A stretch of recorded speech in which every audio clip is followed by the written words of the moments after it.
Hello everyone, it's Jennifer McCollum from Parent Teens, and I am here today with Laura Lyles Reagan. Laura has been coined the teen and parent relationship whisperer, and she is brilliant, coming from Southern Texas. Hello, Laura. Hi there. Thanks for having me today. Thank you so much for being here. You're on the road, I know, because you are so busy. You are a parent coach and a teen coach.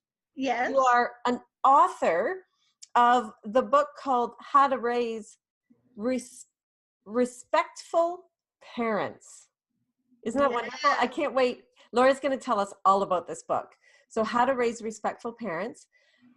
Laura is also a speaker and has been in the parenting world, serving parents for many, many years, and just has so much knowledge to share with us. So Laura is going to speak to us today about learning co-creation communication skills between parent and teen. And I think this is just going to be such a brilliant talk. I can't wait to get into it.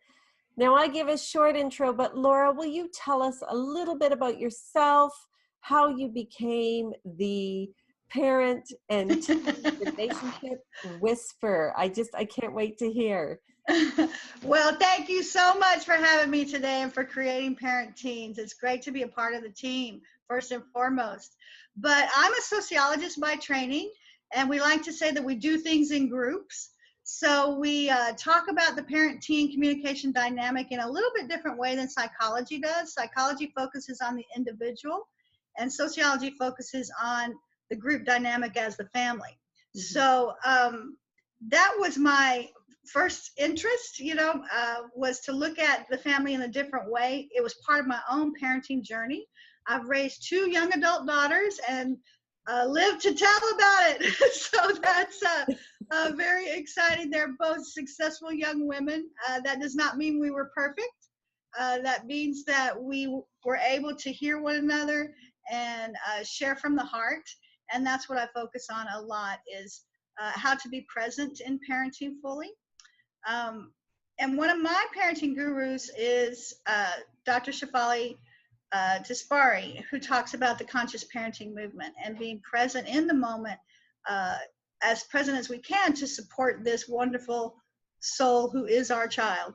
And that book and that title comes from that approach of the fact that if we want this loving, respectful relationship between parent and teen through the bumps and bruises and trials and tribulations of all that teens deal with today, we have to honor who they are. And I love what she shares, which is this generation will only tolerate co-creation, meaning the old top-down authoritarian model of do what I say when I say to do it just doesn't work in this information age. So we have to approach one another with love and respect, of course, but some communication skills help us to get there. Isn't that wonderful? So we do need to adapt, and we do need to change with the times. And I'm hearing this more and more about this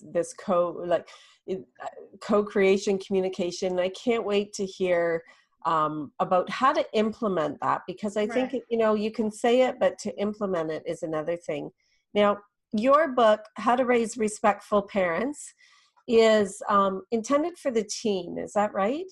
It's actually written to the teen, yes, so that they can be the change agents in the relationship dynamic, because they're the ones that are, involved in social media and confronting all that they will be inheriting from us.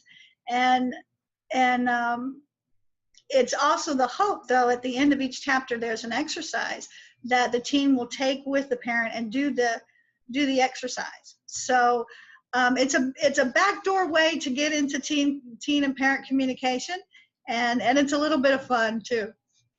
So can you kind of take us through the book? I know we're going to want to read the entire book. I'll also provide links at the end for folks that want to get the first couple chapters. I think you offer that, don't you? I do, on the homepage of my website. I sure do. And it's available on Amazon or Barnes & Noble. But the approach is of talking first and foremost about teen culture and adult culture.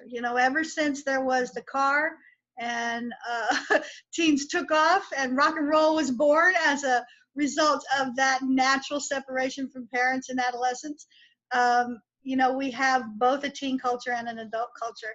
And we talk about the need to bridge that gap. When you practice the co-creation communication skills as a parent, you're actually preparing your child to enter the world of work, because these skills are needed in business. They're very simple. We hear them a lot, but to practice them inside of our relationship is sometimes harrowing, because we get heated in the moment with hot button topics, and we forget that we need to be actively listening to our child. We need to be communicating from the heart with I messages, and those are all highlighted in the book with exercises to implement. Great. So if you could give us kind of a short description of what you're talking about. Yeah, absolutely. Oftentimes there's a nice benign issue would be the teen dress code. I know my youngest daughter went through kind of a goth phase where she enjoyed all the black, garb. And there's a conversation in there about wanting to wear that to a family wedding, and the mom feeling that's inappropriate. And there's one conversation where they're confrontive and they're, defensive, and they butt heads about it. And then there's another sample conversation that uses the skills and says, okay, I hear you. The teen actually uses the skills and says, I feel frustrated, or I feel dissed is the word she used. I feel put down when when I think you want to change my style.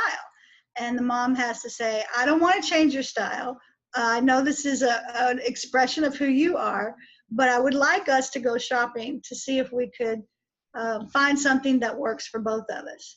And the teen says, okay, I can do that, because she didn't feel like she was being squelched, but she was responding to an invitation. So the communication skills of active listening, I hear you saying this, and then communicating with the I message, I want to take you shopping, or using an open-ended question, do you think that we can find something together that we might both like? Would you be willing to try that? Those things help us to approach one another with the defensive walls down. We approach each other from heart to heart. So that's the way to identify what co-creation communication skills are. Open-ended questions, active listening, I messages, and putting all of that together, even for hot topic, hot button issues. Right. And what a great example, because I think that's happened in our house a number of times. Right. Yeah. Like even, I've had this discussion with other parents about appropriate clothing for work as well. And the times have changed. There's a lot of, Right. offices are a lot more casual than they used to be. You don't have Absolutely. to wear suits and dresses every day. And I think that, looking at the times and being able to really have that discussion without hurting their feelings as well, by saying, that doesn't look good, or right. You look awful. And you just offered a you message, right? That when you make a judgment like that, that's a you message. And the I message is, I'm worried that people won't see the wonderful person that you are. They'll judge your clothes, and that may be a parent problem that they need to just let go of. And but if you wanted to share that concern honestly, you could, and you could have a real discussion about it, with your team. And I like that you said that could be a parent problem, because right. It is. It's our perception of what they should look like in that example, right? Exactly. It's our idea of what's appropriate. And sometimes you need to allow that teen to go dressed inappropriately to the McDonald's interview and get the feedback from the real world, rather than, intervene and always trying to be that helicopter parent that wants to practice. The movement of conscious parenting is about those are needs that we have that we're trying to vicariously express through our child. I want the world to be proud of me for raising this awesome, wonderful young adult. Mm-hmm.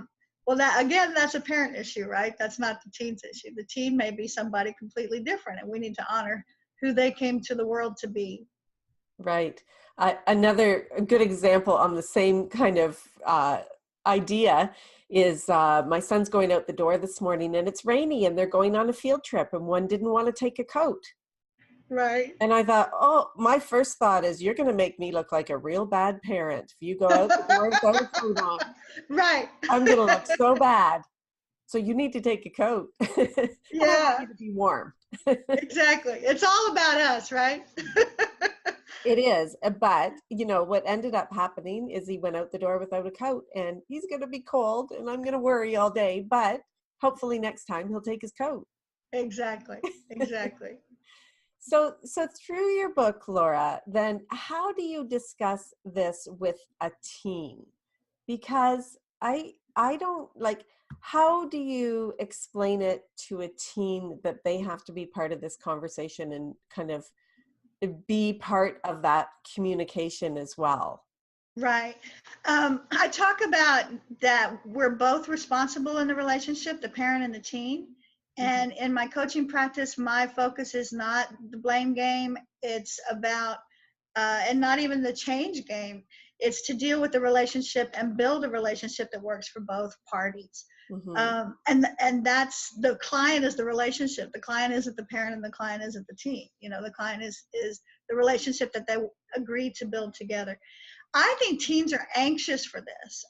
They're desiring this kind of power, if you will, but it's really not a power, it's a responsibility. Mm-hmm. If we're both responsible for positive communication, we're both responsible to build the relationship we want to see in our lives, then and practice these skills for later, then it's an honor and a responsibility to share that. So teens are chomping at the bit for it. I don't find any struggle there.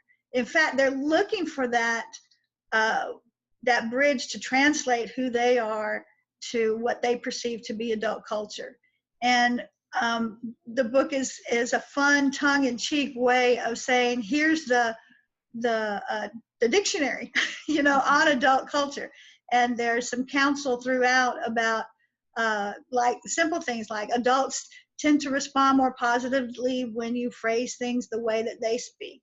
When you look the way they look. If you're, trying to get the car on a Saturday night, think out what your argument is. Even write down, not argument, but think out what your strategy is for that. What the concerns are. Are you committing to check in, at a certain time? Are you committing to pay for the gas and be responsible in that part? Negotiating ahead of time, thinking through how the parent might think about the issue is a way to also create empathy and teach negotiation skills. Isn't that great? A story that comes to mind in our family is that, if the kids want to do something, they always start out with something a lot bigger. Can we go to Disney? No, we can't. Oh, can we just go to a movie tonight then? I don't know if that's a good example of that, but they have very much thought out that communication, and Right. they know, what I want to hear as well. So I don't know if that's exactly what you're saying, but that scenario just came to mind. Exactly. How they really do put thought into, communicating. Right. So you help them through that. So I imagine that's the whole chapter in the book then, and how to think in a way, speaking, or the language, the thoughts. Yes, and even have a script, particularly if you're anticipating a negative response to something you want, how to script it out. Mm-hmm. And be willing to take breaks if it is emotionally laden. We'll say that I don't feel like you're hearing me right now, so I'm going to take a break and step back from this. Or maybe I'll write you a note about how I feel, and then we can calm down the emotions of it. We talk a little bit about neuroscience and when the amygdala gets engaged, the old reptile brain, and how to step away from that and help yourself eventually communicate who you are is the hope. Isn't that great? So what age is your book aimed at then? Is it 13 to 19? Yeah, it certainly targets junior high and high school, but it can be helpful to tweens, and it can be helpful to young adults transitioning to college or the world of work. Because these communication skills are communication skills we need all the time anyway. You know, I often tell parents, if you practice active listening and iMessaging, you won't get divorced. You know, I didn't, so I did get divorced. You know, but it's really a way to honor what the other person is hearing, but stand up for yourself as well. And I approach it in a fun kind of way, in that we talk about what would happen if you were from an alien planet and you got dumped into this family and you had to figure out, you know, what the customs were, how to communicate. And so we kind of start at the beginning. What relationship do you want to build in this perceived new atmosphere? Mm-hmm. You know, it sounds to me like the whole book really is about allowing the teen to be heard, and the parents know that the teen is listening. Like, it just sounds like a cure to every single conversation I think I've ever had with my teens. So thank you so much for putting that together. Now, you also speak about this, and you are also a coach. So when you're coaching parents, are you coaching parents and teens? Is that right? Yes, sometimes it's together, but oftentimes it's just the parents. And what we start with is the parent wants to fix the teen, and then they have to confront their own processes, you know, whether that's an internal issue that they're carrying from their childhood, or, you know, whether that's taking on societal messages and trying to help the teen conform. Then they have to deal honestly with themselves first and foremost. Right. And so I usually, in reality, start with the parent. But what often happens is the parent gets excited, has some success in communicating with the teen in a new way, feels like they're supporting this new relationship building, and they want to bring the teen in on it. So I work together with them. And sometimes then I work separate and apart with the teen. So it really kind of is progressive, because we all need practice with these skills. They're not natural to us. You know, we often are, while someone else is thinking, we're trying to formulate what our conversation is rather than truly hear them. You know, that's just human nature. So it's putting a little bit of hold on that, stop gapping that, and getting to hear them. But you know, you love your child once you hear who they are, what their expression is, and maybe you've done it all along.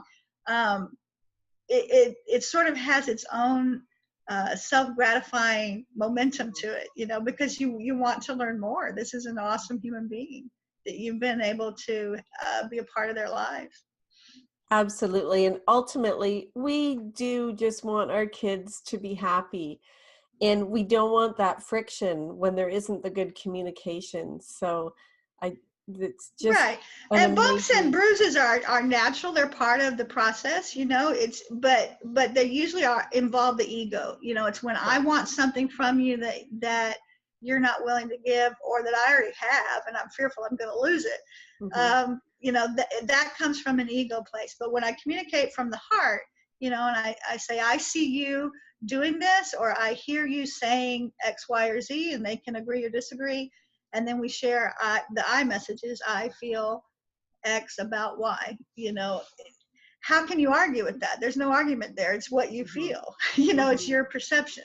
So it calms the defenses down and helps us really see each other from a very human, very core perspective. And it's gotten me and my girls through the trials and tribulations of teen neurology and hormones, and you know, some real struggles as well.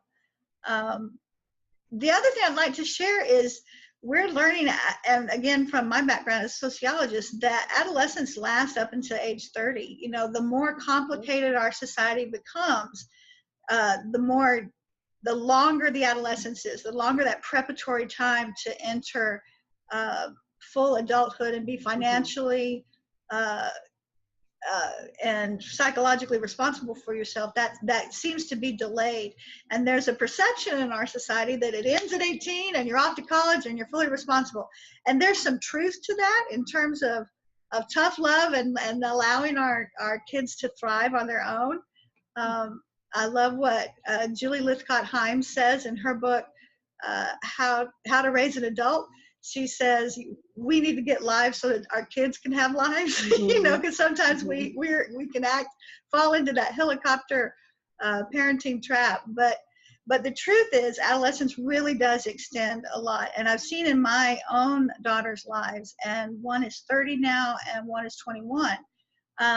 That they need a lot of support through those teen years. Some of it was financial as they were trying to build their dreams, but they also, because we've practiced these communication skills throughout their childhood, they come back and bounce things off of me and they say, hey mom, what do you think about this?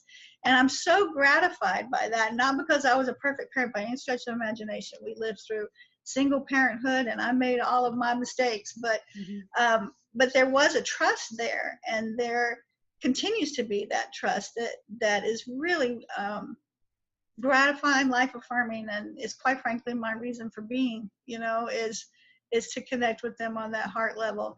And I love that they come back for that coaching, you know. And you share that with all the parents that you work with, speak to, provide your books to. Like, it's beautiful what you've done, and you can say, I've been through it, and now we have great communication. I think that is incredibly valuable. I would love for everyone to go and get Laura's book. At least get those. She's offered the first 2 chapters for free, so get those at least. The link is going to be right after this chat. You will see a link to the Parent Teen site. You can find Laura.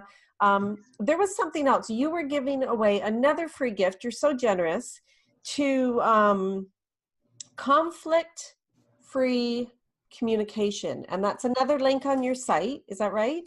Right. One of the uniquenesses about my group and the approach is it has scripted conversations so that you can see how they work in real time. And these are real life examples that I've either lived through or parents that I work with have shared.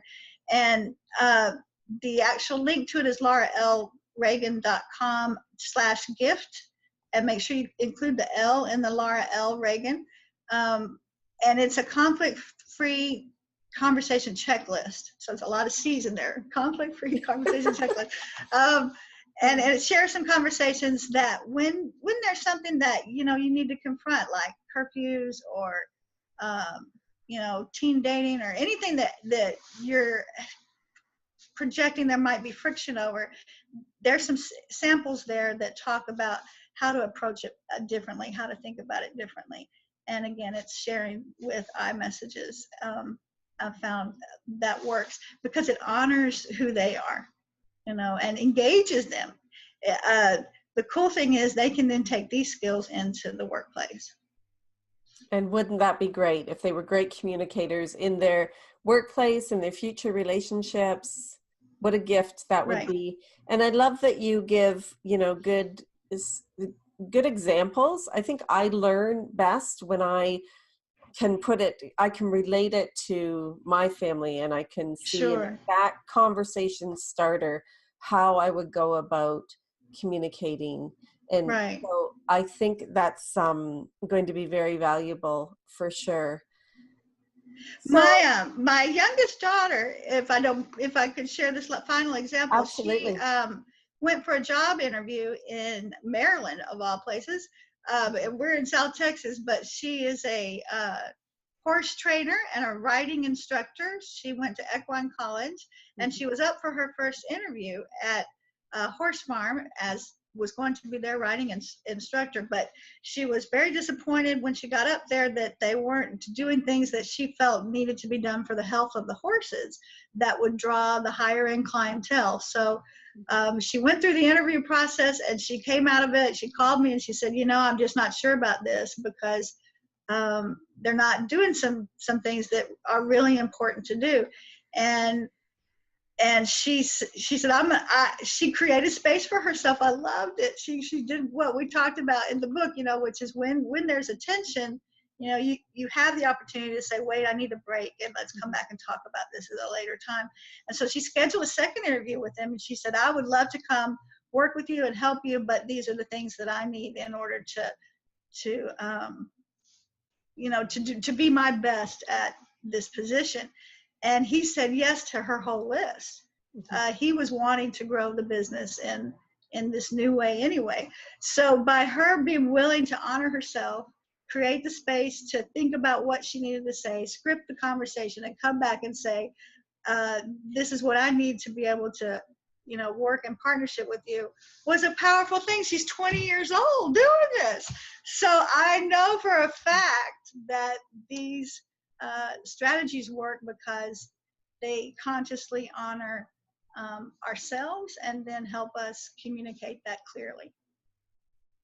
That is beautiful. Thank you for sharing that story, because at 20 years old, who has the I want to say the guts to be able to stand up and know what's, say this is what needs to change in an adult conversation where she went away, thought about it, went back, and what an amazing story. Thank you very much. Yeah, it was a trip. I was so happy for her. That's great. I bet there's thousands of others that have read your book that have implemented that as well. I hope you hear from them all too. I wanted to say, before we wrap up, Laura, because I know you are a busy, busy woman with your coaching, and you're on the road, I know, today, but we had mentioned that Laura's from Texas, but the coaching is done through the phone, through Zoom. It can be done online, so it doesn't matter where you are. You can access coaching with Laura. Is that absolutely correct? In fact, I've started some online coaching groups, and they tend to be really economical and really helpful because there's a wonderful bond that grows between the parents that's mutually supportive. And we've organized a group of parents that are raising teens, a group that are raising tweens, and another group that are sending their kids off to college and have all that anxiety as well, as I did too, as they prepare. So there's a niche for everybody. That's good, because there's different concerns at each stage. Yes. And I don't know about them, but for me, I found like I was alone, and it would have been great to have a group to reach out to. Now I do. Thanks to all of you. But what an incredible gift for those parents going through each one of those stages and connecting with other parents that have the same struggles, questions, worries, wonders. So now that's all done through Zoom, is it? It is. Okay. It is. And we even do it on weekends because working parents, have limited time and energy. Oftentimes we schedule it every other week instead of every week, so there's not too heavy of a commitment. So there's a way to get your needs met. And if not with me, with some of the other wonderful coaches on Parent Teens. Thank you so much. Now, do you recommend that they read your book first? No, not necessarily. We can work through it. It's just a resource for the actual sessions. Wonderful. Well, I hope you come back again another time, Laura. And there's so many topics that you are an expert at speaking about, and just sharing a really, in an authentic way that is really kind of down to earth too, gives us solid questions to think about. I really love the way of coaching that you provide. So, well, that's very, very kind. I hope you'll come back, share your wealth of knowledge with us again. And until then, I will provide links so that you can find Laura right after this chat. There's also a PDF that, don't forget those free print-offs, the first 2 chapters, but also the talking points as well, with the conflict-free communication sheet. So don't forget to get all those, and I'll have those available after this chat. So thank you so much, Laura. Thank you, I'm Jennifer. so honored that you were here. I'm thrilled to be a part of Parent Teens. Well, we'll see you again. We'll hear lots more from you in the future, I hope. Great. Have a great day. Bye-bye. You too, Laura. Bye-bye.